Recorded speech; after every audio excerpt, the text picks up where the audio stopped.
मुझसे नाराज हो तो वो गलती की है। जिस सोसाइटी से तुम्हारा ताल्लुक शायद वहाँ ये आम बात, लेकिन जिस माहौल से मेरा ताल्लुक है वहाँ इस सबको बहुत मायूस समझा जाता है।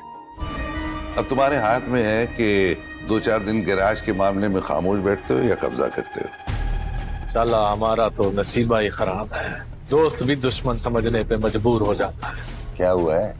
मुझे ऐसा क्यों लग रहा है कि तुम मुझसे कुछ कहना चाह रही हो लेकिन कह नहीं पा रही? असलम उस्ताद आए दरवाजे पे।